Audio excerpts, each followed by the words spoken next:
स्वागत करता हूँ आपका मेरे इस वीडियो में। मेरा नाम अजय कुमावत और आज हम बात करने वाले हैं मेरे टच स्विच बोर्ड के बारे में। उसको मैंने किस तरह से बनाया है वो पूरी की पूरी प्रोसेस मैं इस वीडियो के अंदर बताने वाला हूँ।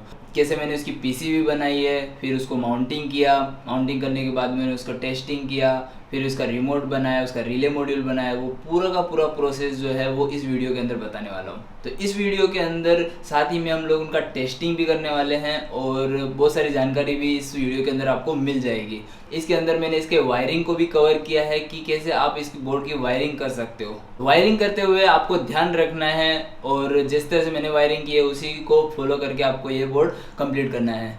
तो वीडियो को अंत तक जरूर देखिएगा जिससे आपको कोई भी स्टेप मिस ना हो। और यदि आपको किसी प्रकार का प्रॉब्लम हो तो कमेंट कर दीजिएगा, उसका रिप्लाई मैं ज़रूर करूँगा। तो चलिए बनाना स्टार्ट करते हैं। तो इस प्रोजेक्ट के फर्स्ट में हम लोग इसकी पीसीबी प्रिंट करेंगे। तो पीसीबी की जो फाइल है और ईगल फाइल है दोनों ही मैंने अपने डिस्क्रिप्शन बॉक्स में रखी है, तो वहाँ से जाके आप इसे डाउनलोड कर सकते हो और पीसीबी प्रिंट कर सकते हो। और इसकी जो पीडीएफ फाइल है वो भी मैंने डिस्क्रिप्शन में रखी हुई है। पहले हम इसकी पीसीबी को इसकी साइज़ के हिसाब से कट कर लेंगे। उसके बाद हमें इसकी पीसीबी को सैंड पेपर के थ्रू घस देना है और घसने के बाद कुछ इस तरह की जो शाइन है वो आनी चाहिए। इसके थ्रू हमारा जो पीसीबी है वो प्रिंट अच्छा होगा। तो ये दोनों पीसीबी हम लोगों ने सैंड पेपर के थ्रू हम लोगों ने कम्प्लीटली घस दी है। अब हमें दोनों पीसीबी को हमारी जो प्रिंटेड फाइल है उसके साथ टेप के थ्रू अच्छी तरह चिपका देना है कुछ इस तरह से। तो ये हमारी जो दोनों पीसीबी है वो इसके पेपर के साथ हम लोगों ने अटैच कर दी है। अब हम इसे आयन के थ्रू इसे हीट करना है जिसके थ्रू हमारे जो पेपर के ऊपर जो प्रिंट हुआ है वो हमारे पीसी के ऊपर प्रिंट हो जाए। तो इस प्रोसेस को आपको कंटिन्यूसली 3 to 4 मिनट्स के लिए कंटिन्यूसली रखना है और इसे हीट देते रहना है। तो ये जो आप इन दोनों पीसीबी को हीट करेंगे इसके अराउंड 10 मिनट्स के अंदर आपको ये दो कंप्लीट जो प्रोसेस है वो कंप्लीट करनी है। तो ये भी हमारी पीसीबी जो है वो कम्प्लीटली हीट कर चुके हैं हम लोग। अब हमें इन दोनों टेप्स को निकाल देना है और इसका जो रिज़ल्ट है वो हमें कुछ इस तरह का मिला है। अब कुछ जगह पे हमारा जो पीसीबी के ट्रेसेस है वो रह गए हैं, तो उसे कंप्लीट करने के लिए हमें मार्कर का यूज़ करना है और उन जगहों को फिल अप कर देना है। तो ये भी हमारा कंप्लीट हो चुका है। अब हमें इस पीसीबी जो एक्स्ट्रा कॉपर्स है उसे हम निकालने के लिए हम लोग ईचिंग प्रोसेस करेंगे। ईचिंग प्रोसेस के लिए मैं यहाँ फेरिक क्लोराइड का यूज़ करने वाला हूँ जो हमारा नॉर्मली ईचिंग के लिए हम लोग यूज़ करते हैं। जो हमारा फेरिक क्लोराइड है उससे मैंने इस लिक्विड फॉर्म में बना लिया है। अब हम इससे हमारी जो पीसीबी है उसके अंदर डालेंगे और इसे हम 5 to 7 मिनट्स के लिए हम लोग इसको प्रोसेस करेंगे। तो प्रोसेस करने के बाद जो एक्स्ट्रा कॉपर्स होगा वो आपका निकल चुका होगा। अब हमारा जो पीसीबी है कंप्लीट हो गया, इसको क्लीन कर लेना है पानी के थ्रू और अब हमें इसको ड्रिल करना है। तो जो भी हमारे पैड्स हैं उनको हम लोग ड्रिल का जो प्रोसेस है वो कंप्लीट कर लेंगे। तो हमारी जो दोनों पीसीबी है उस पर हम लोगों ने ड्रिल कर लिया है। जो ड्रिल्स है वो हमारा कंप्लीट हो चुका है। अब हम इसमें कंपोनेंट्स प्लेस करेंगे। तो इसका जो स्कीमेटिक डायग्राम है मैंने डिस्क्रिप्शन में दिया है, वहाँ से जाके आप इजीली इसको देखकर आप इस पीसीबी को असेंबल कर सकते हो। तो इसमें हम लोग पहले आईसी बेस कनेक्ट करेंगे, एलईडीज़ को कनेक्ट करेंगे, फिर हमारा जो रजिस्टर है उसे, फिर ऑसिलेटिंग रजिस्टर जो हमारा है, फिर हेडर्स को हम दोनों कनेक्ट कर लेंगे। फिर हमारे जो वीसीसी और ग्राउंड के वायर के लिए हम यहाँ 2 वायर को कनेक्ट करेंगे। और अब हमारे जो लीड्स है उसको हम लोग कट कर लेंगे और जो इसका एंटेना है उस रिसीविंग मॉड्यूल के लिए उसे हम यहाँ कनेक्ट करेंगे। और अब आईसी और हमारा रिसीविंग मॉड्यूल है आरएफ का उसे हम इस पीसीबी के साथ लगा देंगे। तो ये हमारा रिसीविंग मॉड्यूल की पीसीबी जो है वो कंप्लीट हो चुकी है। अब हम हमारी ट्रांसमिशन मॉड्यूल की पीसीबी को बनाएंगे। तो इसमें भी सेम हमारे इसके जो स्कीमेटिक डायग्राम है और डिस्क्रिप्शन में दिया हुआ है, तो वहाँ से जाके आप इसको डाउनलोड कर सकते हो। तो इसमें भी हम 1 by 1 इसके जो कंपोनेंट्स है उसे हम प्लेस करेंगे। 7805 है, फिर इसका एंटेना है, आईसी बेस है, सबको हम लोगों ने इसके साथ कनेक्ट कर दिया है। और अब हम इसके आईसी और ट्रांसमिशन मॉड्यूल को वहाँ कनेक्ट करेंगे। अब यहाँ मैंने एक चीज़ ऑब्जर्व की है कि जो हमारा दोनों का ट्रांसमिशन और रिसीव मैंने हेडर्स के अंदर कनेक्ट किया है उसमें वो लूज़ रहते हैं, तो कनेक्शंस ब्रेक होते रहते हैं। तो आप यदि पीसीबी बनाएं तो ये गलती ना करें, डायरेक्टली जो पीसीबी है हमारे रिसीविंग मॉड्यूल और ट्रांसमिशन मॉड्यूल दोनों को पीसीबी के साथ डायरेक्ट सोल्डर कर दें।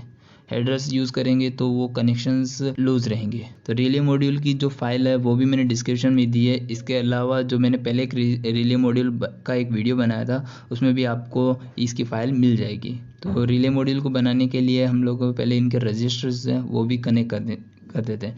यहाँ मैंने SMD कंपोनेंट्स के जो रजिस्टर्स हैं वो यूज़ किया है। इसकी जो फाइल है उसमें आपको यदि थ्रू ऑल कंपोनेंट्स आपके पास अवेलेबल है रजिस्टर्स है तो वो आप चेंज करके थ्रू ऑल रजिस्टर के लिए भी PCB प्रिंट कर सकते हो, तो वो आपको इजी पड़ेगा। तो पहले हम लोगों ने इसके जो बेस रजिस्टर है उनको कनेक्ट किया है। अब हमारे जो 10 किलो ओम का रजिस्टर है वो हमारे एमीटर और बेस के साथ कनेक्ट करेंगे। तो 1 बाय 1 हम लोगों ने इनके बेस के रजिस्टर भी जो एमीटर डिस्चार्ज रजिस्टर होते हैं उसे भी हम लोगों ने कनेक्ट कर लिया है। तो यहाँ हम लोगों ने जो 4 LEDs को यूज़ किया है उसके लिए हम लोगों ने 680 ओम का रजिस्टर यूज़ किया है, उसे भी हम लोग इसके साथ लगा लेंगे। तो हमारे बैक साइड का प्रोसेस कंप्लीट हो गया है। अब फ्रंट साइड में हम लोग पहले हमारी इसकी PCB पे रिले को कनेक्ट करेंगे और सेकंड इसके साथ हमारा जो डायोड है उसे हम लोग कनेक्ट करेंगे। तो डायोड और रिले हमारी कंप्लीट हो चुकी है। अब हम इसके साथ हमारे NPN ट्रांजिस्टर जो है BC547 उसे हम लोग कनेक्ट करेंगे। अब हम इसके साथ LEDs को कनेक्ट करेंगे और यहाँ 3 जंपर्स दिए हुए हैं तो तीनों जंपर्स को भी हम यहाँ कंप्लीट कर देंगे। तो ये हमारी PCB का जो है फ्रंट और बैक दोनों कंप्लीट हो चुका है। अब हम इसके साथ वायर को कनेक्ट करेंगे और वायर कनेक्शन कुछ इस तरह से होगा। वायर कनेक्शन करने के बाद हम हमारे रिले मॉड्यूल को चेक करेंगे कि ये रिले मॉड्यूल हमारा कम्प्लीटली रन हो रहा है कि नहीं। तो इसके लिए पहले हम इसको VCC और ग्राउंड के साथ कनेक्ट कर देंगे और 1 बाय 1 इसके जो चारों वायर है उसको चेक करेंगे और हमारी जो रिले है वो ऑपरेट हो रही है कि नहीं। तो यहाँ हमारी रिले है वो कम्प्लीटली रन हो रही है। अब हम इस रिले मॉड्यूल को रिसीविंग मॉड्यूल के साथ कनेक्ट करेंगे। तो हम लोगों ने इसके जो रिले मॉड्यूल के अंदर से जो वायर निकल रहे हैं VCC और ग्राउंड और चारों सिग्नल के वायर वो हमारे रिसीविंग मॉड्यूल जो RF रिसीविंग मॉड्यूल की PCB है उसके साथ कनेक्ट कर लेंगे। अब हमारे जो ट्रांसमिशन मॉड्यूल है जो हमारा रिमोट होगा उसके लिए हम PCB और उसके जो टच पैड है यानी TTP223 यहाँ हम लोगों ने यूज़ किया है उसका कनेक्शन करेंगे। तो कनेक्शन करने के लिए पहले हमारे जो TTP223 है उसके लिए वायर कनेक्ट कर लेंगे। तो वायर कट करेंगे। वायर कट करने के बाद यहाँ इन दोनों में जो ब्लैक वायर है उसका ग्राउंड और वाइट वायर है उसको VCC के साथ कनेक्ट करेंगे और दोनों को कॉमन VCC ग्राउंड दे देंगे। इसी तरह ये 1 मॉड्यूल हुआ। इसी तरह से दूसरी 2 मॉड्यूल्स है उनको भी हम लोग इसी तरह से कनेक्ट कर लेंगे। तो ये दोनों मॉड्यूल्स हमारे कम्प्लीटली कनेक्शंस हो चुका है। अब हम इन दोनों मॉड्यूल के VCC ग्राउंड को कॉमनली कनेक्ट करेंगे। तो उसके लिए हम 2 वायर्स लेंगे और दोनों साइड से हम लोगों ने VCC और ग्राउंड कनेक्ट कर दिया। अब हमको एक वायर लेना है जिसके अंदर VCC ग्राउंड और चारों सिग्नल के वायर्स में से आउटपुट निकलेंगे। तो उन्हें भी इस तरह से कट कर लेना है और इनके जो दूसरी साइड है उसे हम हमारे ट्रांसमिशन मॉड्यूल के VCC ग्राउंड और चारों सिग्नल वायर्स को इसके साथ कनेक्ट कर लेंगे कुछ इस तरह से। तो ये जो वायर है हमारे ट्रांसमिशन मॉड्यूल के साथ कनेक्ट हो चुका है। अब इसके जो सेकंड साइड जो वायर्स है उसे हम हमारे टच सेंसर के साथ कनेक्ट करेंगे। तो ये हमारा जो कनेक्शन है वो कुछ इस तरह से कंप्लीट हो चुका है। अब ये कनेक्शंस हम इसमें देख सकते हैं कि हमारे जो सिग्नल्स वायर है वो हमारे आयो जो टच सेंसर के आयो के साथ कनेक्टेड है और जो ब्लैक और वाइट वायर है वो हमारे VCC और ग्राउंड के साथ कनेक्ट हुआ है। तो ये कनेक्शन करते आपको ध्यान रखना है कि कुछ कनेक्शंस गलत ना हो जाए, अदरवाइज़ आपके टच सेंसर को डैमेज कर सकता है। अब टच सेंसर को एज हम टॉगल स्विच की तरह यूज़ कर रहे हैं तो उसके लिए हमें पहले यहाँ इसके B को शॉर्ट कर देना है। तो चारों सेंसर के B को शॉर्ट कर देना है। तो हमारे रिमोट को टेस्ट करने के लिए पहले हमारे इसका जो प्लस और माइनस के वायर है वहाँ हम हर बैटरी के कनेक्टर को कनेक्ट कर लेंगे।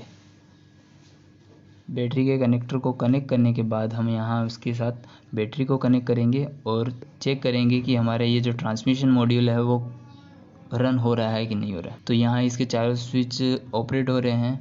अब हमारा जो दूसरा रिसीविंग मॉड्यूल है उसे भी हम VCC और ग्राउंड देंगे और चेक करेंगे कि हमारा रिसीविंग मॉड्यूल और ट्रांसमिशन मॉड्यूल दोनों एक दूसरे के साथ सिंक होकर रन हो रहा है कि नहीं।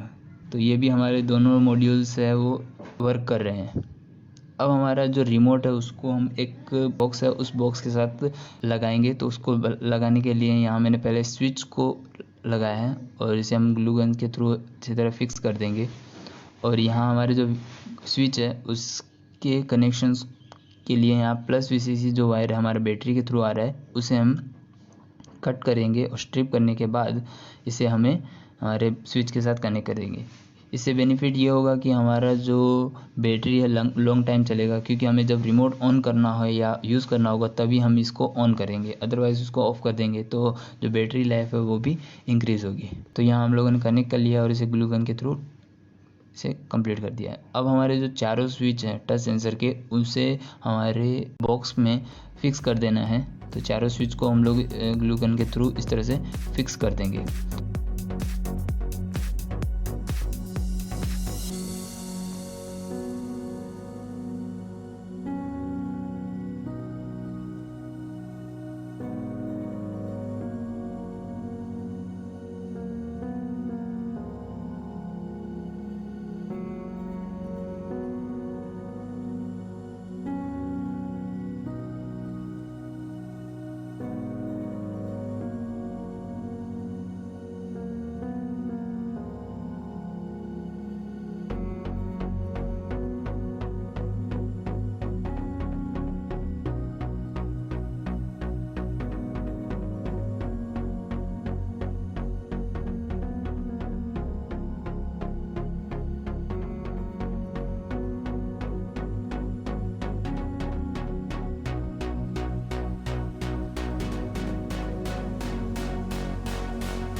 अब हमें हमारे रिले मॉड्यूल को पावर देने के लिए यहाँ 5 वोल्ट का SMP कनेक्ट करना है, जो कि रिले के अंदर एक जगह रखी हुई है। तो वहाँ आप अपने रिले मॉड्यूल के थ्रू आपके पास जो भी पावर सप्लाई हो वहाँ आप कनेक्ट कर सकते हो। तो कनेक्ट करने के लिए मैं एडजस्ट कर रहा हूँ और इसके साथ कुछ हेडर्स जो VCC और ग्राउंड के साथ वो कनेक्ट कर रहा हूँ। आपके पास जो भी पावर सप्लाई अवेलेबल हो 5 वोल्ट के लिए वो आप यहाँ यूज़ कर सकते हो। तो मैंने यहाँ दोनों में प्लस VCC और लाइन और न्यूट्रल के लिए यहाँ कनेक्ट किया है। और यहाँ मैंने रिले मॉड्यूल के अंदर कुछ एक्स्ट्रा होल्स किए हैं और उन होल्स को मेरे इसके साथ एडजस्ट कर लूँगा। तो यहाँ मैंने अभी ये दोनों मेरे PCB के साथ कनेक्ट कर लिया है। अब कनेक्ट करने के बाद में हमारा जो VCC यानी जो प्लस है और ग्राउंड है यानी उन दोनों को हमारे रिले मॉड्यूल के साथ कर लेंगे। अब जो रिले का कॉमन वायर है उसे हम हमारे लाइन के साथ ये जो हमारा SMP है उसके लाइन के साथ कनेक्ट कर लेंगे। तो हमें एक कनेक्शंस कम करना पड़ेगा। तो इसी तरह से हम लोगों को जो SMP का लाइन और न्यूट्रल वायर है उसे भी हम कनेक्ट कर लेंगे और यहाँ ग्लू गन के थ्रू इसको सेफ्टी से हम कनेक्ट कर देंगे और SMP को भी हम ग्लू गन के थ्रू इसे कम्प्लीटली कनेक्ट कर देंगे। और हमारे जो वायर लूज़ ना हो इसके लिए जहाँ वायर हम लोगों ने कनेक्ट किया है वहाँ भी हम लोग ग्लू गन के थ्रू ग्लू लगा देंगे, तो वायर भी यहाँ से निकलने के चांसेस कम रहेंगे। तो ये हमारा कनेक्शंस का जो पार्ट है रिले मॉड्यूल का और ये हमारे ट्रांसमिशन मॉड्यूल का जो कंप्लीट हो गया है। अब हम इसके साथ एक टेस्टिंग करेंगे। जो हमारा लोड है उसे हम हमारे एक रिले के साथ कनेक्ट करके चेक करेंगे कि लोड हमारा कम्प्लीटली चल रहा है कि नहीं रहा है। तो यहाँ भी हमारा जो लोड है वो कम्प्लीटली रन हो रहा है और जो पूरा का पूरा सिस्टम है हमारा उसका जो सर्किट है वो भी हमारा यहाँ रन हो रहा है। इसमें कोई भी तरह का प्रॉब्लम नहीं आ रहा है। अब हम इस पूरे प्रोजेक्ट को एक बोर्ड के अंदर जो मॉड्यूलर बोर्ड आता है उसके अंदर हम लोग लगाएंगे। तो यहाँ हमारे पास 4 प्लग का एक मॉड्यूलर बोर्ड है और इसके साथ मैं स्विच भी यूज़ कर रहा हूँ। तो असेंबलिंग करने के लिए फर्स्ट हम लोग इसके अंदर प्लग्स को लगा देंगे, फिर इसके स्विचेस लगा देंगे, सेकंड इसका प्लग लगाएंगे, अब इसका सेकंड स्विच कनेक्ट कर देंगे, इसी तरह इसका थर्ड प्लग लगाएंगे, स्विच को कनेक्ट करेंगे, स्विच कनेक्ट करने के बाद अब इसका जो चौथा प्लग है उसे भी हम लोग करेंगे। तो ये हमारा जो प्लग का है वो असेंबलिंग हो गया है। अब हम इसका वायरिंग देखेंगे। तो वायरिंग करते हुए हमें ध्यान रखना है यदि वायरिंग बराबर नहीं होगी तो बोर्ड में स्पार्क और ब्लास्ट हो सकता है। तो वो चीज़ आपको यदि आपको वायरिंग का किसी को नॉलेज हो उसके साथ में करिए, यदि आपको इसका अच्छा नॉलेज हो तो ध्यान से करें। तो वायरिंग करने के सेम मेरे जो स्टेप्स है उनको फॉलो करना है यदि आप सेम बोर्ड बना रहे हो तो पहले मैं यहाँ इसके अर्थिंग के वायर को कनेक्ट करने के लिए अर्थिंग का जो वायर है वो यहाँ से मैं कॉमनली कनेक्ट कर दूँगा। अब हमारा जो स्विच के वायर के साथ मैंने एक छोटे वायर्स लिए हैं रेड कलर का, तो वो स्विच के और हमारे प्लग के वायर के साथ कनेक्ट करेंगे। अब थर्ड जो वायर है हमारा येलो कलर का वायर लेना है, और येलो कलर का वायर जो है जो दूसरा हमारा प्लग का कनेक्शन है यानी प्लग का, उसे हम कनेक्ट कर लेंगे। तो सबके जो प्लग्स के वायर हैं सेकेंड, उसे हम लोग कॉमनली कनेक्ट कर लेंगे। ये हमारा कनेक्शंस जो हमारा बोर्ड का है वो हाफ कंप्लीट हो चुका है। अब इसके साथ हमें जो मेंस कनेक्ट करना है उसे हमें ध्यान से देखना है। तो मेंस के लिए पहले हमारा जो रिले के चारों वायर हैं, जो आउटपुट के जो वायर हैं, उनमें हमें रेड कलर का वायर कनेक्ट कर लेना है, जैसे मैं अभी यहाँ कनेक्ट करने वाला हूँ। तो ये हमारे जो रिले के चारों वायर्स हैं वो रेड कलर के, वो हमें इस तरह से कनेक्ट कर लेना है। और ये जो चारों वायर हैं वो हमारे स्विच है उसके साथ हम लोगों ने कनेक्ट कर लेना है। जो हमारा स्विच का कनेक्शन है, जो 1 बाय 1 हमें जिस स्विच को और जिस प्लग के साथ कनेक्ट करना है वो हम इसके साथ कॉमनली कनेक्ट कर लेंगे। तो इस तरह से हमारे चारों जो रिले के वायर हैं वो हमारे स्विच के वायर के साथ कनेक्ट कर लेना है। तो ध्यान से देख सकते हो, तो 1 बाय 1 हम लोगों ने जो प्रोसेस अभी रन की है उसी तरह से आपको इसको फॉलो करना है। मेंस जो हमें वायर कनेक्ट करना है, मेंस का जो वायर, तो वो अभी ध्यान से रखना है। तो जो हमारा येलो कलर का जो वायर है, जो येलो कलर का वायर है जो हम लोगों ने कॉमनली कनेक्ट किया था, उससे हमारे जो येलो कलर का प्लग के साथ हम लोगों ने कनेक्ट किया है उसे लेना है और उसे कनेक्ट कर लेना है।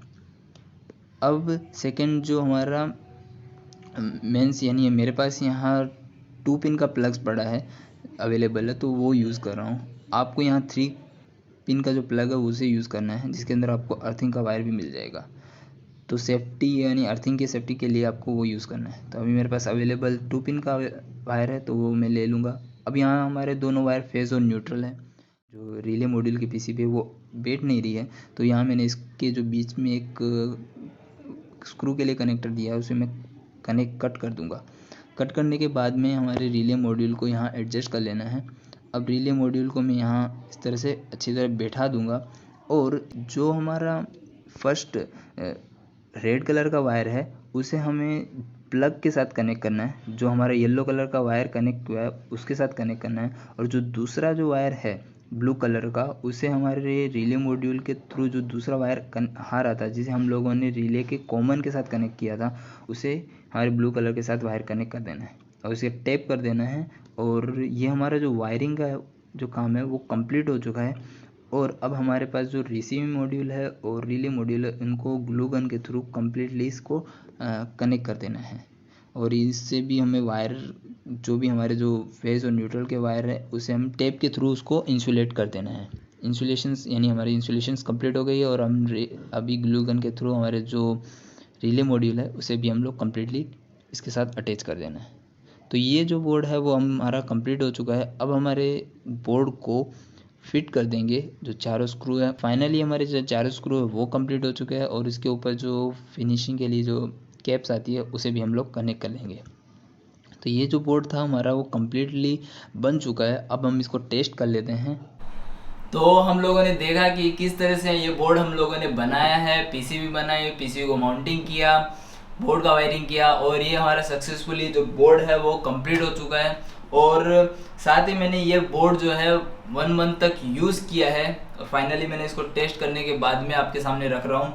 इसमें किसी भी प्रकार का प्रॉब्लम नहीं है, और इसकी जो रेंज है वो भी अच्छी खासी है, यानी 100 मीटर तक आरएफ का सिग्नल मिल जाता है। पर घरों के अंदर यदि आप हो, दीवार आ जाती है तो थोड़ा सा रेंज कम हो जाता है। पर आप एक रूम में हो और आप आपके लास्ट रूम में हो तो आप आराम से इसके ये जो बोर्ड है उसका कंट्रोल कर सकते हो। तो इस बोर्ड को बनाने के बाद में मैंने बहुत सारी चीज़ें नोटिस की है, जैसे कि इस बोर्ड के अंदर आप मैन्युअली कंट्रोल तो कर रहे हो, लेकिन मैन्युअली कंट्रोल करने के लिए पहले आपको आपके रिमोट से उसको ऑन रखना पड़ेगा, फिर आपको उसको मैन्युअली कंट्रोल कर सकते हो, ऑफ कर सकते हो। तो ये एक बहुत बड़ी प्रॉब्लम है। तो नेक्स्ट जो वीडियो आने वाला है इसी के ऊपर है, जिसके अंदर हम लोग मैन्युअली भी कंट्रोल करेंगे और मैन्युअली भी हम लोग टच से कंट्रोल करेंगे और रिमोट को भी टच से कंट्रोल करेंगे। तो इसी के ऊपर मैं काम कर रहा हूँ और नेक्स्ट इसके ऊपर मैं वीडियो बनाऊंगा। तो मिलते हैं अगले वीडियो के अंदर, तब तक के लिए बनाते रहिए, सीखते रहिए।